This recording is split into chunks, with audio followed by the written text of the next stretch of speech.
So that brings us through to our main topic for tonight, which is all about funnels and funnels 101. So let me just bring up my screen and let's see what we've got in store for us tonight. I think it's this one here.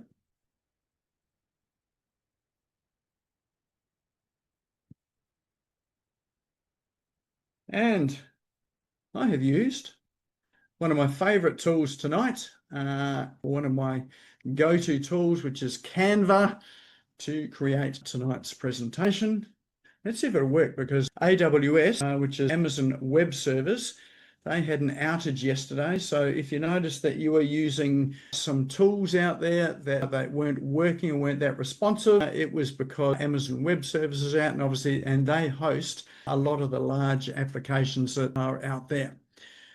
So it seems to be doing its job at the moment. Actually, Canva was one of the tools that was down yesterday. It was a bit glitchy yesterday due to that as well too. All right, so Funnels 101, most underrated, highest earning, automated revenue streams for small business. I love funnels and I use them in my business, and I've used them for probably about since the early 2000s. I was an earlier adopter on the web. And a couple of things that I did learn is a CRM was an essential tool. So that was one of the very first tools that I invested in. And then also having some form of sales funnel on my website. So a very simple thing that I had on my website back then. And it was a very simple website back in the early 2000s. And I think that was actually, I think I built it before even Google had really come onto the scene. So that's really showing sort of how far things have moved over the decades. But a funnel there, the very simple funnel there that I had was a lead magnet, which was a downloadable ebook, which was a PDF document that I created. In fact, it might not have even been a PDF. It could have been a Word document back then that people put their email address in and downloaded. And that started their journey to come through into seminars that we were running, and then into spending money in our business at the time. So I've been around funnels and CRMs for probably about 25 years. So yes, it's been going that long. So the good news is that it's become easier to do. The bad news is that more and more people are getting to know about it. So it's becoming a very noisy marketplace out there. So tonight, what I'm hoping to do is to show you how to create some simple funnels there that will work automatically for your business, whether you are working them at night or working them or not. But can I just see, by a show of hands or just dropping into chat there, who here has a funnel in some way, shape or form at the moment? Maybe just pop up your hand, because I can see the visuals of the screen if you do have a funnel. Okay, who's attempted a funnel but hasn't finished it? Anyone sort of attempted to put one together? Okay, great. Who has not got a funnel at all, or is even unsure as to what the term funnel even means? Anyone in that boat? Fabulous. Excellent. All right. Well, hopefully we'll start to demystify some of that tonight. All right. So something special is happening over the next 2 or 3 months. Anyone know what's happening over the next 2 or 3 months that is special?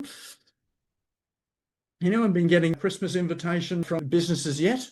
They have started to come out already. So we're not even into November, and Christmas invitations to corporate functions and business Christmas parties, they're already starting to book out. Why? Because people know if they don't get in early, then people are going to be booking out with others as well too.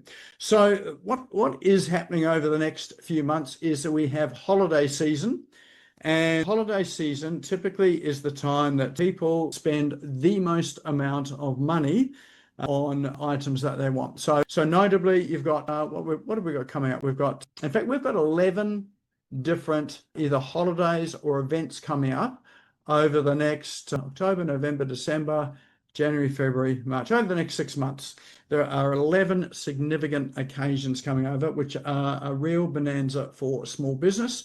And they're probably ones that you possibly may not be capitalizing on right now. So hopefully tonight we'll start to change some of that.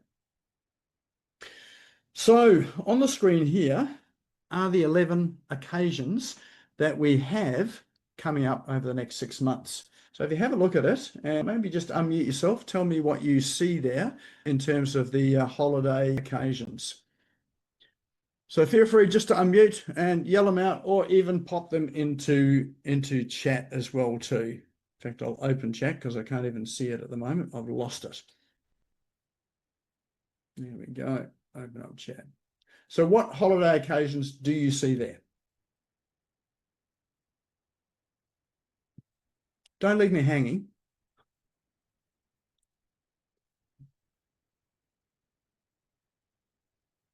All right, thank you. Thanks, Michael. We have Halloween, Valentine's Day, Boxing Day. So that's 3 of them there. What else we got there? We've got Melbourne Cup in there. Yes. What else is coming up? Australia Day. Yes. Melbourne Cup. Christmas. Yes, Christmas. All right. There's a few others in there as well too. If you just look at the screen, hopefully they'll pop out at you. Chinese New Year. Very good. Fabulous. All right. A couple of others in there as well. Yes, Chinese New Year. Okay, a couple of other ones there. Christmas and Easter. Yes, thank you. Actually, yes, we do have Easter up there, in fact, too. Yes. You may notice the boxing gloves hanging down on the top right. That represents Boxing Day, which is the day after Christmas.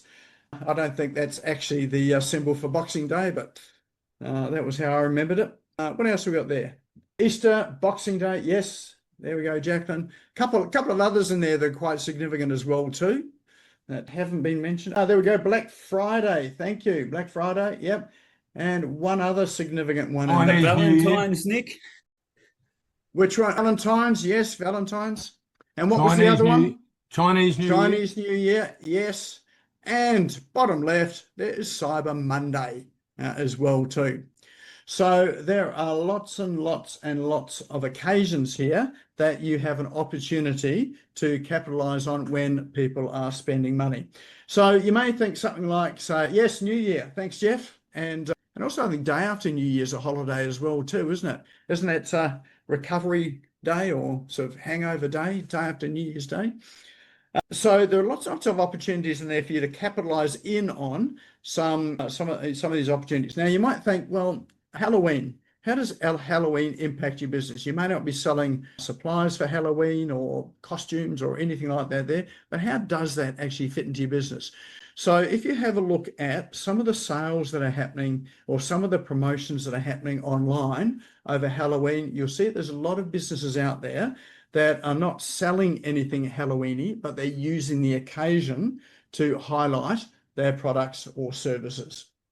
I do know a business that set up selling, well, they were selling a digital product, which was how to make a Halloween, what do you call it, lantern, a thing with a pumpkin where you cut out all the eyes and the teeth and all that, how to make those. It was just a digital download, and they sold a ton of those over Halloween, and they also branched out on how to make Halloween costumes and all that sort of thing. They sold no products but digital products. They created that business specifically for Halloween, and it was a 6, if not almost 7-figure business just in that time leading up to Halloween. So fairly incredible. So it could be an opportunity for a side hustle. Some of these you think, well, they don't really apply to Australia, and like Halloween, Cyber Monday, Black Friday. But the fact of it is that some of these occasions are really becoming commercialised here in Australia, and really due to the large chain stores or the larger corporate retail enterprises like Coles and Myers and Bunnings and all those ones out there. So they're really sort of pushing these occasions because they know it drives sales and brings money into their business. So this is your opportunity to start thinking about what could you do for these occasions. Now, I'm not suggesting you need any products to sell, but let's think of it in the frame of funnels. And we're going to come and talk about what is a funnels. But all we're thinking about is that you have some opportunities where people are spending money that you possibly are not capitalizing on at the moment. And I know that for me in small business, for probably the past 20, 25 years, I have always taken at least 3 weeks off over that Christmas New Year period. But interesting thing is that often what I hear from small business is that, the Christmas period, New Year period is a quiet period. So they say it's a quiet time. I think that's something they just tell themselves, and they're fooling themselves, because my experience has been in both the mortgage business. I had a mortgage broking company for 10 years. The busiest month of the year was December. And it was in the first 3 weeks of December. It was busier than any other month by far. In the digital marketing and web development business, Christmas, the same 3 weeks leading up to Christmas, was the busiest time as well. Why? Because people wanted to finish their projects that they had going, and they realized that there was this deadline called the 25th of December coming up, and so they wanted to get everything done before the 25th of December. So that ended up being one of the busiest months of our year. So it's a bit of a myth or a fallacy that things actually wind down over Christmas. Yes, people do go away on holiday. I know I certainly do. But the likes of the large businesses out there, like think about supermarkets, they ban holidays. Their staff are not allowed to go away on holidays over the Christmas New Year period. So they want all of their staff on the floor working through. Why? Because they know this is a bumper month, a bumper season for them, because they're selling lots of stuff. Yes, they're in retail.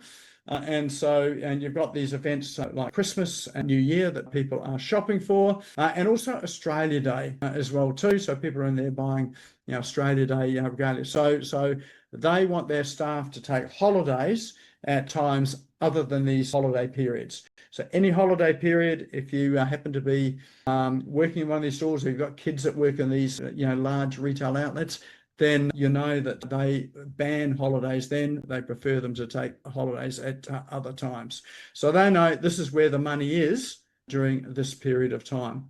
But as a small business owner, this is what it looks like at Christmas time often. So going through the year, Christmas and New Year is the time to collapse in exhaustion and ready to sort of take some time out and recharge. Anyone else here, take sort of time out over that Christmas New Year period and really wind down over that time? Just drop a 1 into the chat if you're in the camp that you wind down. Just to give us an idea. Yeah, perfect. Okay. Yeah.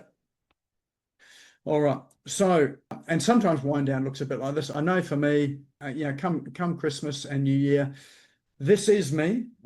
I probably work a little bit too hard, probably harder than is good for me. And so I do use that time to recover and recuperate. But one of the things I have learned over time too is that just because you're on holiday doesn't mean that your business can't run without you. And the good thing about having some form of automated funnel running is that your business can be running whether you're there or not. If you've got staff there and you're away, you've got staff running your business, then that's good as gold. Hopefully they're running it without needing your input while you're away. If you don't have staff, or you've got a very small business with VAs, then maybe they're not running your business, and while you're away, the whole thing just shuts down. So really tonight is all about not actually shutting down your business. It's about how can you actually keep things going at the time that people are more relaxed, they're more readily possibly going to be scrolling through their social media. So if you're doing stuff on socials, this is the time they've got more time to look at it, because they're in a relaxed state and they're not so busy with all their work stuff. And if you've got an automated funnel going, then you're able to capture those leads, possibly make some sales over the Christmas period as well too. I know that I do, and so there are good sales that actually come through over that period of time. And these are products that I've just got in my inventory, which are generally courses, and for me it's digital products. And so what I've found is that people are consuming digital products over the holiday period. Why? Because they've now got time to consume it, and generally they're on a device like their phone, their tablet, more often that they can relax and just view your content. So if you do have digital products, Think about a funnel as a way of promoting and selling those over this period of time, and you don't have to put any extra work in if you're doing. The other thing it means for you too is when you come back from holiday, you have a pipeline of new inquiries that have come in, or new people that have come into your environment, new customers or new leads, and so it gives you some people to engage with straight away, rather than having to start from scratch again and really warm up and try and kickstart your business all over again. So that's it. One of the real fundamental problems with small business is that when you stop, you have to kickstart it again when you come back after a holiday. And if any of you have push started a car, I might be showing my age now, but I had a manual car which regularly needed push starting. It was an old 1965 Hillman Superminx, and it was actually quite a heavy car, and to actually get it going, it took quite a bit of effort to actually push that car to get it going. But once it was rolling, then you could keep that car rolling with just minimal effort pushing on it.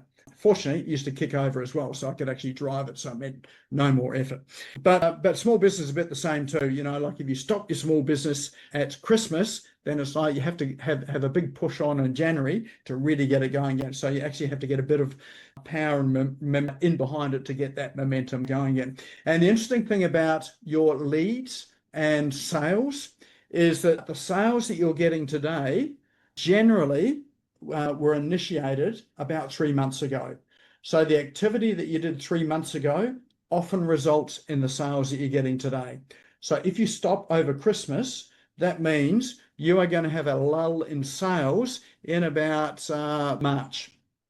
So February, March. So that's when things are going to slow down. And oftentimes people don't realize, why have things got slow all of a sudden? It's because they stopped the activity that was bringing in the sales. Does that make sense? So if you can keep that momentum going with a funnel or funnels, then a couple of things happens. One is you come back, you've got activity happening, and you can just pick up where you left off. You don't get that stop-start cycle of sales. Second thing that happens is that hopefully you make some money over the period of time that you might be away on holiday.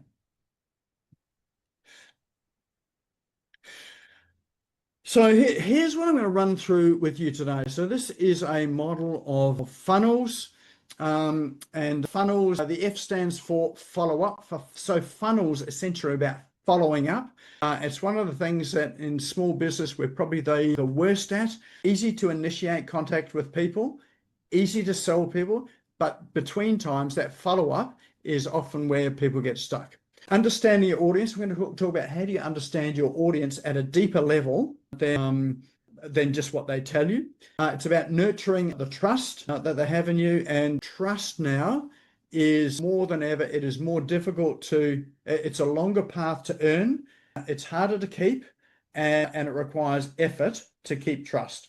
And so particularly in an age of AI, where there is just so much stuff that's generated by AI, people are now starting to ask the question, is this a real person or is this just AI? And as soon as they realize that they're not talking to a real person, it turns them off. Okay, for the start of a conversation, or let's say top of funnel, but once you actually start to get into it, sort of deeper into the relationship, you need to be in there, or you need a person in there. Nailing your offer, what is it that you're offering, and making sure that it's something that is highly relevant to what people need and what is going to solve a particular problem they've got. We're going to talk about automation. How do you automate it all? From where I started back 25 odd years ago, there was no automation. Everything was manual. It is easier than ever now to automate a lot of these systems and processes. My automation back then was having an entry into my calendar to remind me to do things, like to send out an email. These days, you can have emails being sent out on autopilot without you even knowing it's happening. And then leveraging every touch point. You've probably heard the expression that it takes, 5 to 7 touch points before people contact you, not buy from you, but contact you. That is extended out now to about 27 touch points. So a touch point is something like the conversation we're having here. This is a touch point, you being here on the webinar. It is your social media channels. So it might be Facebook, it might be LinkedIn. They might sort of see posts on both of those. If you're on YouTube, it's watching a video that you've produced. If you have a website, that's another touch point. If you've got a lead magnet, that's another touch point. If you have a phone conversation, it's another touch point. If you go to a networking event and you meet them, that's another touch point. If you're on a podcast, it's another touch point. So think about that, 27 touch points before they'll even interact with you. And I know this is the case because I've had some people who have said to me before I even knew that they were on my radar, they have said to me, I've watched 10 videos of you on your YouTube channel. I've been to LinkedIn. I saw what you did on LinkedIn, and I was able to read your profile.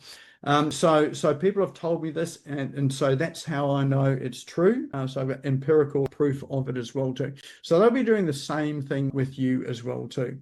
And then we're going to talk about how do you scale it and simplify it as well too. So it's really easy to be overwhelmed with something that's really complicated. So what we're talking about is things that are easy to manage as well.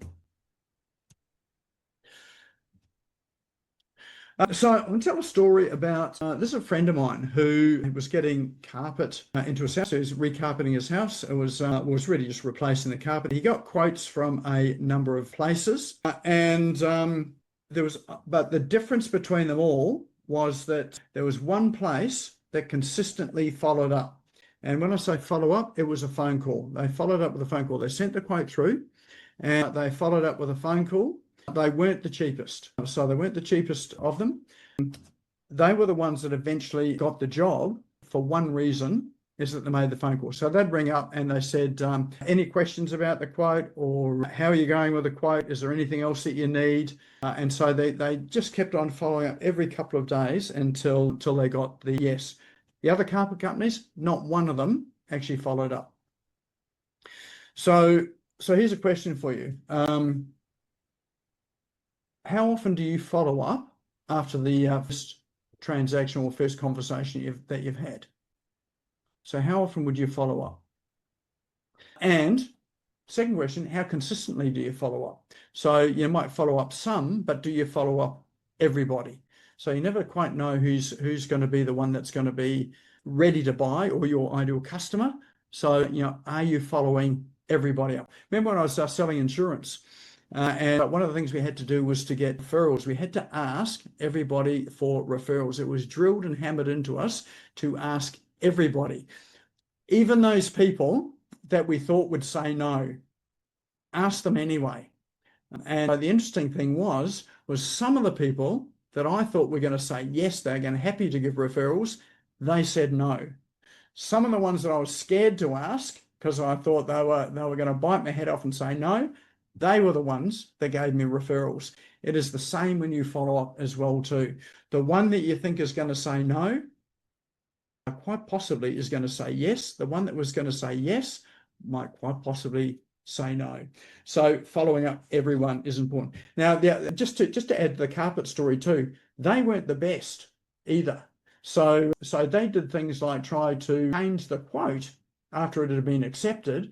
And so they did things which was not great for their customer service, yet they still won the quote because they followed up. So again, you don't have to be the cheapest, you don't have to be the best, you just have to be consistent.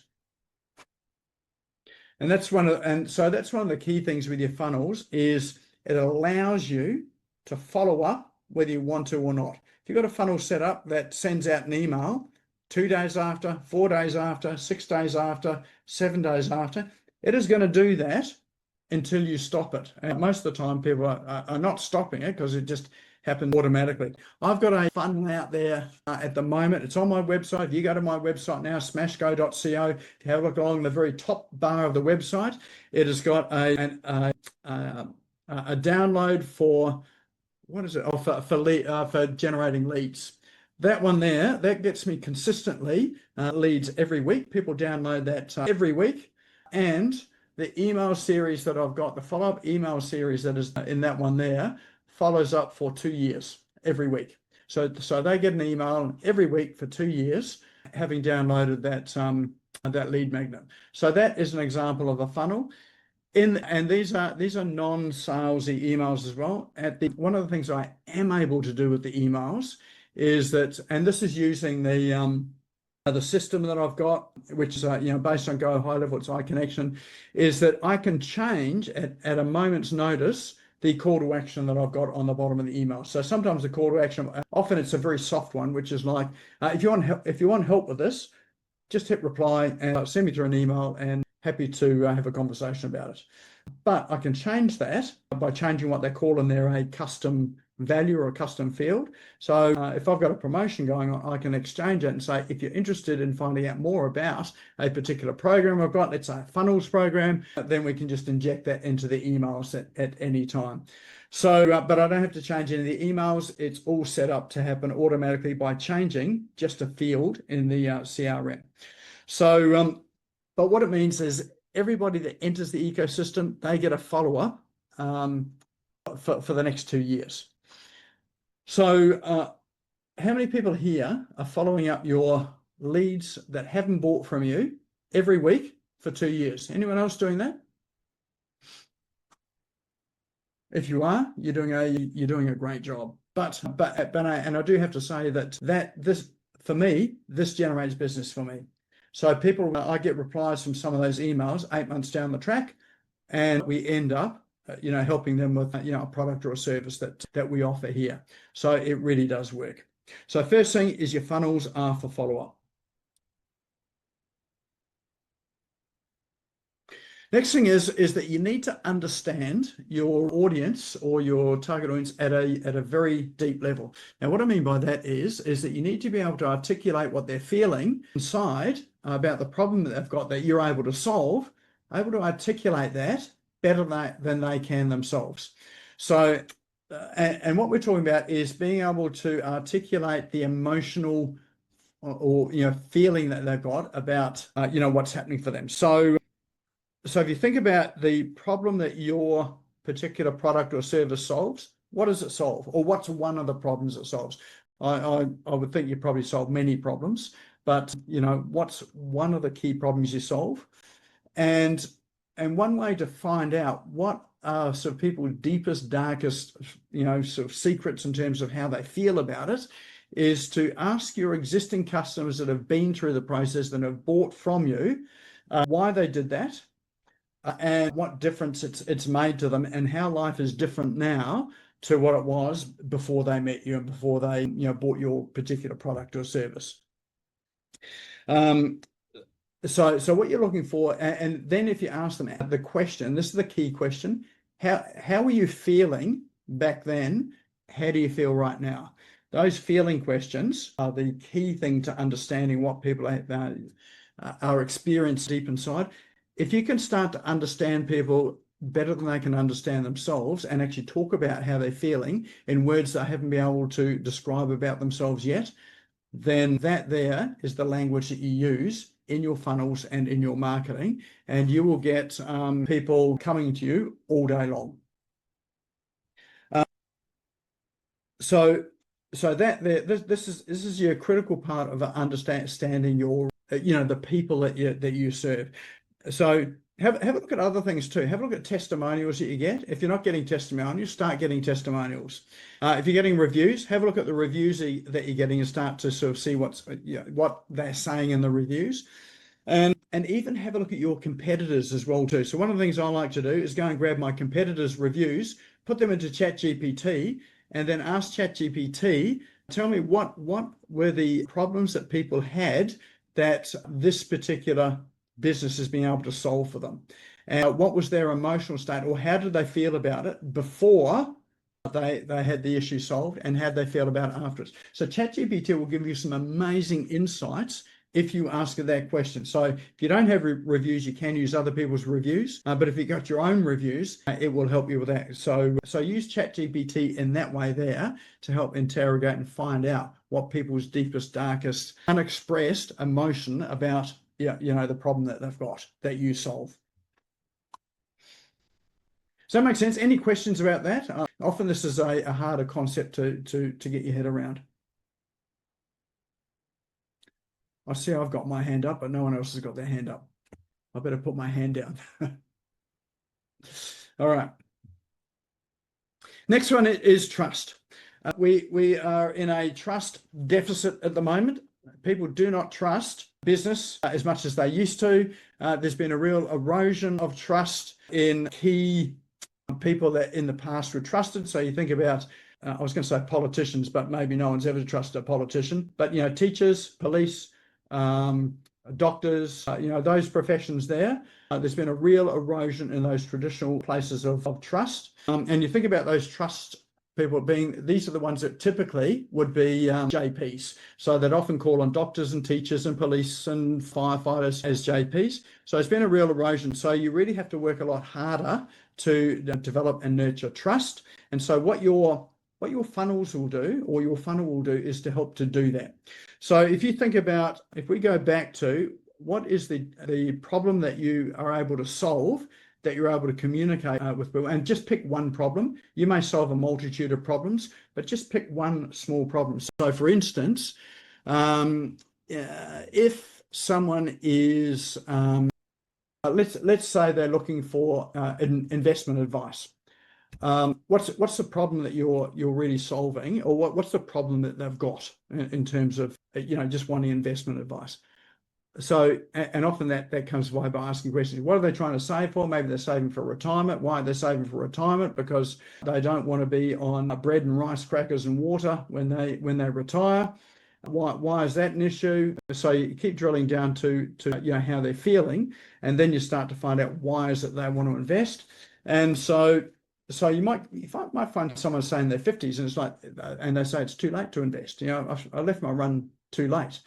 And so one of the things you can do to help nurture trust is to help them counter the issue that it's too late by showing them a way that they can start to invest so their money in a way that starts to grow reasonably quickly, or it might be to reduce their debt in a way that's manageable. So I saw something on TV, don't often watch TV, but something on TV last night, which was investing in gold for as little as $50 a week. Now, for most people, $50 a week is achievable. What issue does that solve? Well, it solves the issue of I can't afford it. So $50 a week, I can afford that. Gold, that is an asset there, or an investment that I know is growing. So I trust it. And you can get in this for as little as $50 a week. So it's taken something that's insurmountable into a very small problem that is achievable and doable by someone. So think about what you offer, and what's something small that you can offer people that will give them a sense of, I can do this. Does that make sense? So your lead magnet is only going to tackle one of those areas where people will say, I can do this. You're not tackling the big thing of building say a retirement nest egg of $5 million. That's too big. You're just going to tackle the $50 question. I can put aside $50 a week. Does that make sense? So think about your business. What's a $50 question? It's sort of thing that you can solve for people, and that's what your lead magnet is. It's only the $50 thing. And then you can build them up from there, because what you're doing there is you're demonstrating that you know what you're doing. You've shown them what they can do, and you've given them a path that they can go and do it themselves. So developing, and when you do that, then they start to develop trust in you. So next time you offer them the next piece of advice or the next step in your funnel, then they are more likely to say yes, because they've got success in the earlier stage. So nailing your offer. What do you actually offer in your funnel? The offer is not your product or your service necessarily. The offer may be something that helps them right now that may not even be your product or service. It might be, but it might not be. So if someone's going to buy a house, what you might offer them is not a conveyancing service. If you're a lawyer, conveyancing solicitor, what you might offer them is some form of checklist or an interview checklist to interview a real estate agent. Or it might be a checklist there for them to narrow down the sort of house that they want. So that you're not getting any benefit or sale out of it, but you're actually helping them with a problem that they've got right now. So you need to think about what are the right now problems that people have got before they'll actually buy from you. Solve those problems, and one of those. Effortless automation. So as I said, it's easier today than it ever was before to automate your, in fact, all sorts of things in your business, but particularly your lead generation. Once you've set it up, you can let it run, and it will run until you stop it. That lead magnet that I talked about on my website, that one runs all the time. I don't intervene. I don't do anything. It just keeps going. It keeps on generating leads for me. It probably took me about a week to put that one together, maybe a week and a half to put together. So it's a reasonable investment in time, but now I never have to touch it. I get in, so 2 or 3 leads a week just off that. Never have to touch it again. So with tools like your CRMs that are out there, there are AI tools that are out there. If you pick the right suite of tools, you can create an automated process really quite simply and easily. Leverage all your touch points. So that means, remember when I said that there are 27 touch points before even people will even have a conversation with you or even reach out and send you an email. So leveraging all the touch points means you are present on as many social media channels that you can, that you have a multimedia approach of text, image, and video, that you are repurposing your content across a range of formats, so that what you write in a blog post you put into a video, what's in a video you turn into little shorts, and so you've got lots and lots of content out there. So people may come in for free to get something of yours, but then they keep seeing you all over the place. So, but you're using one piece of content to do that. With AI tools today, my favorite is video. I use video as my main source of creating content. I turn it into a transcript with an app. The app that I use is one called grain.ai. It turns into a transcript. From there, I use either ChatGPT or Claude, which I have now trained. I've got my own agents in there to help me to start to create content from just my content. It's not creating stuff from scratch. It is using my content to edit it and then use it for all the other channels, and then putting that content into a social media scheduler that automatically goes out over the next few months. And in fact, these days, one of the tools that I use has a tool in there where you can repeat your content. So you might have a 3-month content cycle where you post every day or 2 or 3 times a day. When it gets to the end of that 3 months, then it just repeats exactly the same thing all over again. So you don't have to create any more social media content. And you might think, well, why would you do that? People have seen it before. These days, people haven't seen it before. You're only getting 2 to 3% of people on social media seeing your content. So chances are, next time you repeat it, you're reaching people that haven't seen it before. If people have seen it before, it works just like television ads do. So television ads work not by showing people an ad once, they repetitively show the same ad over and over and over and over and over again. You are never going to get to that point on social media where people are going to get sick of seeing your content because you're not in a compressed environment like TV. So you can afford to have people see your same content over and over again. It reinforces what you do and your message. Scale and simplify. So the key here is to start small. So just like saving $5 million for retirement, that is your big picture. Starting small is your $50 a week strategy. So what can you do today? What's a funnel that you can create today? Could be just a lead magnet, and I'm going to give you some ideas of the sorts of funnels you can put into place. So it could be just a lead magnet, which is a downloadable lead magnet that you follow up with an email sequence over the next 7 days. There's a start. You may not have 24 months worth of weekly emails ready, but you could easily write 7. And I know that with my emails, it took me a number of months to get to the 24 months worth of email content. So just start with small, and then you can keep adding and iterating on it. And keep it simple, don't overcomplicate it. So I'm going to show you some funnel ideas that you can use, and these are ones that I've been working with people and speaking with people about, and they're actively doing it right now, and it's working. So first one, really simple one, lead magnet. A lead magnet is a downloadable document on your website, or downloadable something that's available on your website. You may market it and put it out over social media as well. If you want to see an example of a lead magnet, go to smashgo.co, click on the button at the top of it for the lead magnet book, and then you can see how that process works. That is a lead magnet. It's a PDF document. There are various other forms of lead magnets too. It could be a checklist, or the one that I talked about for that someone that was looking to buy a house. That is another form of lead magnet.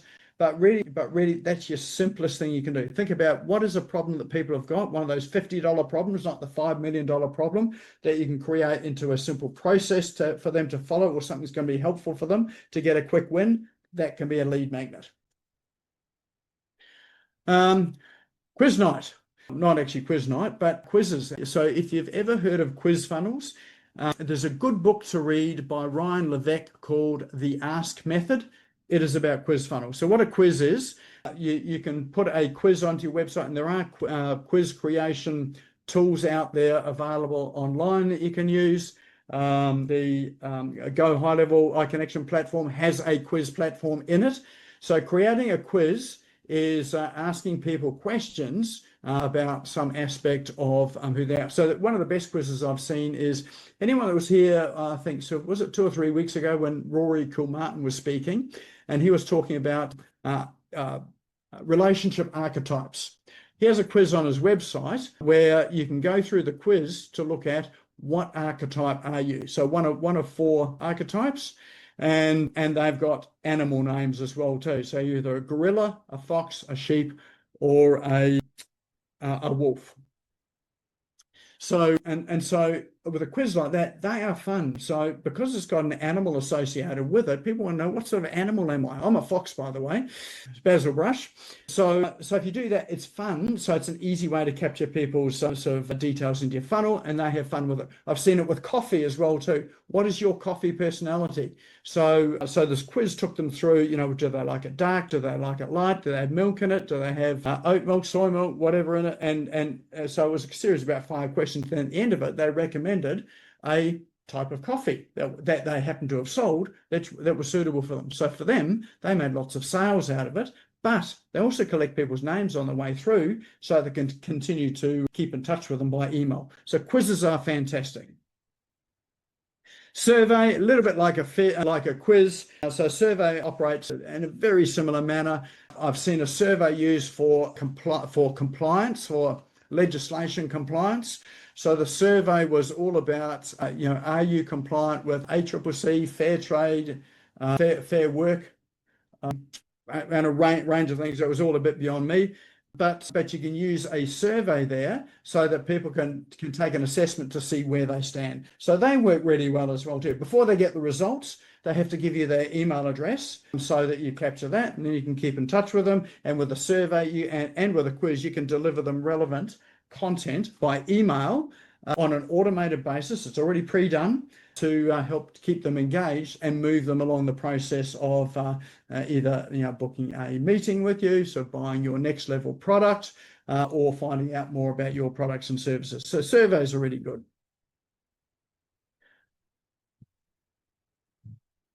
Online courses. So if you are able to teach something about your what you do, then turn it into a course. It doesn't have to be a full-blown course. They can be very short mini courses as well too. I'm looking around at the screen at everyone here. Most people here that I know, all of you have got the opportunity to create a course. And if you think, well, who's going to buy a course from me? Think about this here. You can train your competitors as well too. I know a photographer that part of his revenue is he trains other photographers on the particular method that he uses in photography. So it's not directly related to him taking photos, but he's actually training up his competitors. And what it's done for him is that when people come to his website looking for a photographer or search for a photographer and they want a good photographer, think about this. Who would you rather go to? A photographer you just found online you don't know much about, or the photographer that teaches all the other photographers online? So if he teaches all the other ones, he must be the best. So your online courses can help to position you well in terms of credibility, but it can also help you to help people to get to know you, because now you've got video content. You're able to speak to the content. So I love courses, like recorded video courses, because it's a way for people to get to see my face, and to hear me, and to get that virtual handshake online as well too. So you don't have to be great at presenting. If you need some help with presenting content on video, just have a look at Dr. Chris here. Link with him on LinkedIn. He's an expert in that sort of area there. But there's lots of resources out there. But the best thing about video is that you don't need to be a professional. All you have to do is start. And they're not looking at how well you present. They're looking at the quality of the information that you're giving them, and the transformation that you give them as well. So again, you're solving the $50 problem, not the $5 million problem. So think about, what's a $50, something that you can teach, or a problem that you can help them solve, a process you can help walk people through. So online courses, so little mini courses, online courses, they're great as a funnel. And when you think about that, one of the places that people most often go to find information is YouTube. And it is how to. So one of the most searched terms in YouTube is how to. How to, what have I done? How to replace a wheel bearing in a particular model car. I've actually searched that to see whether I could do it at home. I didn't do it at home because it required a whole lot of other things, but I got to learn about how to do it. Actually, I'm going to give you so YouTube's got lots of those there. So if you want some inspiration, just type how to and your topic area in YouTube. You'll start to get some inspiration about that. And you can also use YouTube as a lead magnet as well. So you can have a name capture, an email capture on your website for a video that you've got hosted on YouTube. So you don't even have to have the video on your website, in a course platform, or anything like that. It can be hosted on YouTube. And all you do is, when people sign up for it, say, yes, I'm interested in finding out more about this, you send them the YouTube link. People are happy with that. I'll give you an example that the people that do it really well, Bunnings in Australia, if you go to their website, they've got a heap of how-to videos on their website. I have been there extensively. I've got inspiration to build things that I should probably never touch and never attempt, but there have been things that I have attempted and I wished I hadn't. But Bunnings was a place there that really helped me to do some quite complex things that I didn't know how to do. I'm not a builder. I'm not particularly practical. I worked my way through it, but the videos that Bunnings has on the website make it look easy. And the great thing with that there is that they give you a shopping list of all of the things you need to complete the project. And so for me, one of them was fencing a yard. The other one was to build a gate on a deck. They gave a shopping list of all that. Guess who sells all those things? Bunnings. So you walk into Bunnings with a shopping list, hand it to someone there and say, this is all the things I need. They have just given you a shopping list of things to buy. So how can you create videos where people come to you to buy the things that you sell? So it could be, it doesn't have to be products, it can be services as well too. So what's a shopping list that you can create using videos? Have a look at some of those Bunnings videos and the process of it. They do it very, very well. Podcasts. That's a great place to be on a funnel. Good thing about a podcast, and you think, how is that a funnel? Make sure that if you are a guest on someone else's podcast, that you offer something for free. And so this crosses over between traffic and your funnel, in that you are borrowing their audience to speak to their people, and but make sure you've got something to give people at the end of the day. Don't sell them anything. Don't make it a sales pitch. Give them something that's going to help them further what you've just spoken about, or solve a $50 problem. So, and the great thing I like about this is, in the middle of that screen there, anyone know what that little image in the top middle is? It's a little poppy flower known as opium. That helps me to remember OPM, other people's marketing. So remember that, OPM, other people's marketing. The podcaster who is interviewing you is going to do a heap of marketing, where they're going to be marketing you to their clients. It's going to appear in the search engines, and hopefully it's going to appear in some of the large language models as well too. So if you Google my name, Nik Cree, you will see a lot of the entries there against me are podcasts that I've been interviewed on. So that's a great way of getting people into your funnel. The other one is to run a webinar. So this is a webinar, but you may run a webinar for a particular product or service that you do. But think about it as an evergreen webinar. How can you turn it into something that's an automated webinar? So there's lots of tools out there to really help you to automate the webinar so people can come along. It's a funnel. They register for the webinar, and then you're able to give them the webinar on demand. So that's another great lead magnet. So there's some ideas. There are lots and lots of other ideas, but hopefully those are ones that will get you started. This is what it looked like when I started putting all of these things together. So you needed all sorts of tools and had to try and connect them all together. So things like, let's say, a webinar video tool, you needed an evergreen webinar system, you needed a CRM, you needed an email system, you needed a website, or you needed landing page software, you needed Zapier to connect some of these things together, you needed a booking calendar, you needed a quiz funnel service. So all of these are available across the web. And lots and lots of, if you go back through some of the tools and apps that I've shown you, you will see there are lots of these tools around. What often gets people stuck with these tools is that they have to connect them all together, or they have to use something complex like Zapier or N8N or Make to connect them together. So those three services are tools that connect one service to another service, but it does require a bit of knowledge to do it. And if you are sort of thinking, well, this is just too hard, this is where people stop. So they get to a point where they say, this is just too hard. I can't do this anymore, or I'll put it down and I'll come back to it later. And of course, they never come back to it later. I've done that before. I know lots of people that have done that. I speak to people sort of daily that do that as well too.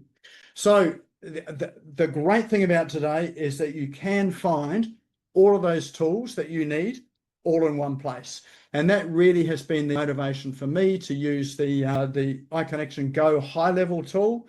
Because all of those things are all in the one tool. You do not have to connect all of these things together. You can connect them. You can use those third-party tools and bring them and connect them together. You can use it with Zapier and Make and N8N, but you don't have to. They are all in one platform, and you just follow the bouncing ball to create your funnel.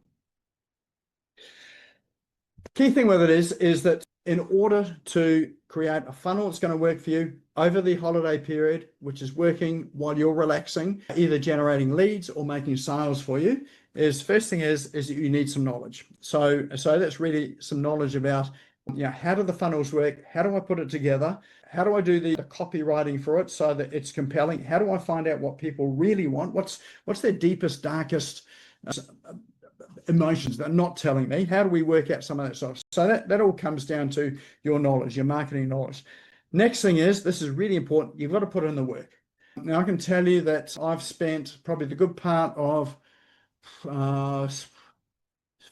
6 days putting together a funnel program at the moment, but it's taken that sort of length of time. So when you're putting a funnel together, this is not something that's going to happen in an hour.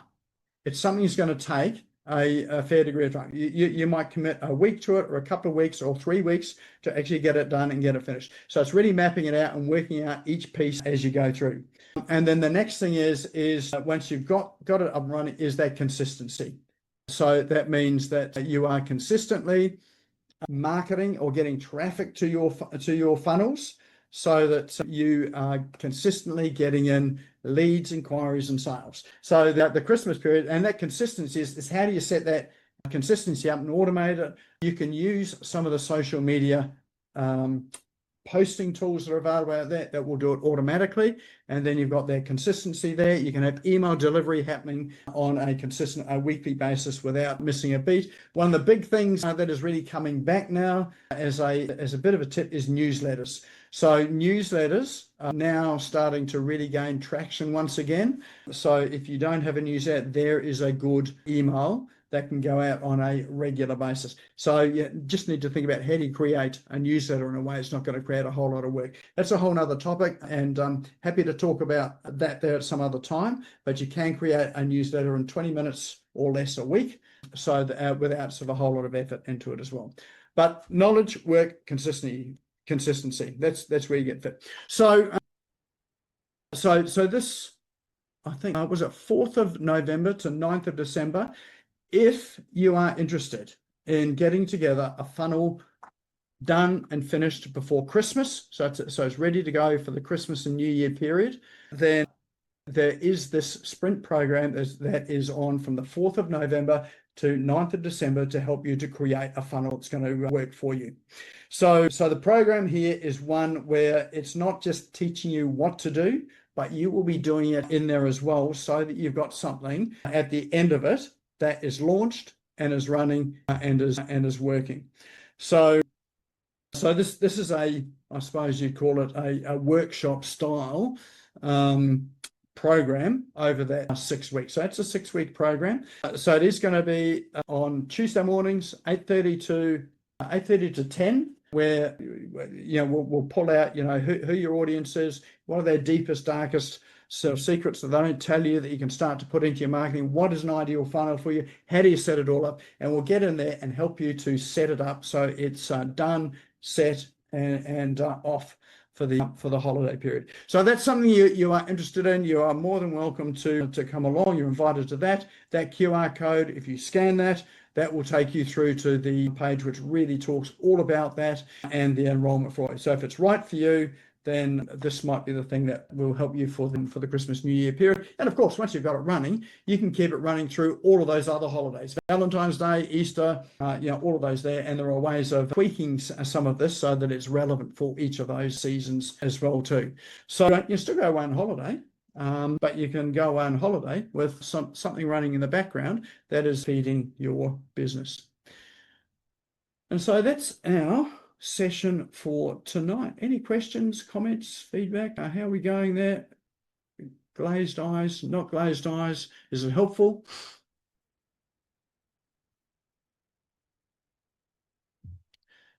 Thanks, David. Yeah. Any questions at all, or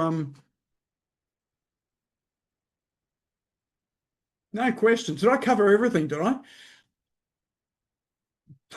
Thanks, Paul. Excellent. All right. Well, look, this here will be up on the Smash Go YouTube channel tomorrow afternoon. So if you do want to watch it again, it'll be there. If you know anyone else that's interested in it, it will be there for that as well too. I do want to bring Paul in just briefly for a moment as well. If you just give us a bit of time. There is an event coming up in Brisbane. If you happen to be in Brisbane, there's an event coming along in Brisbane that I went to last year. It was sensational. Paul invited me along. He's invited me this year. I'm going again this year. So Paul, do you want to tell us a bit about that?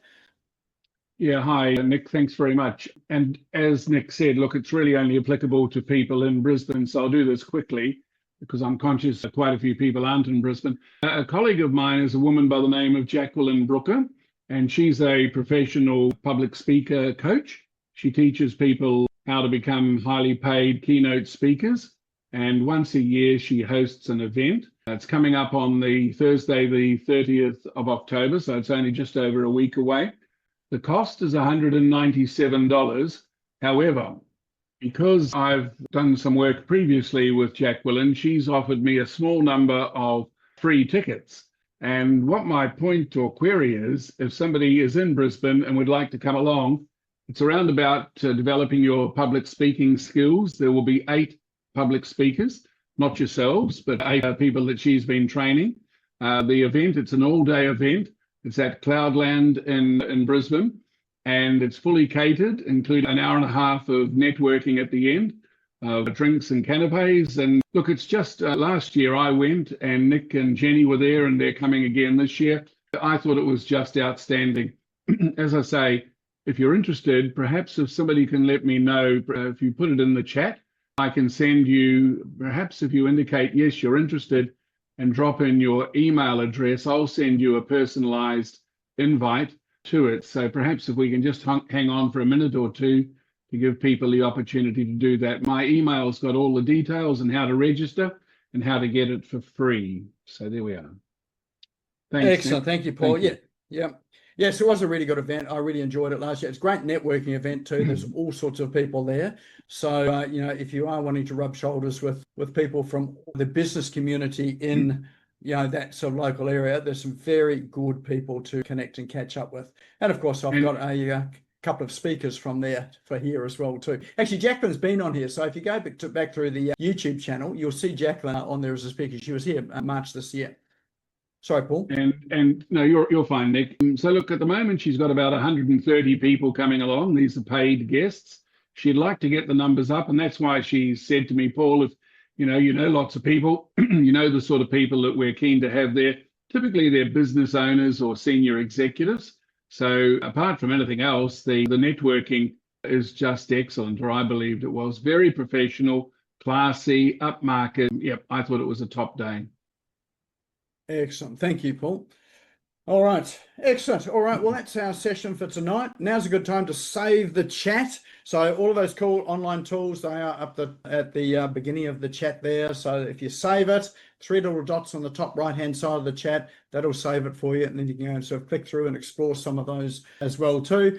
And if you do want to connect with anyone and you've dropped your LinkedIn or social media links in there, feel free to go and connect with each other and have a conversation with each other too. You never know sort of who's here that may be helpful in some way, sense or other, or may connect you to someone else as well too.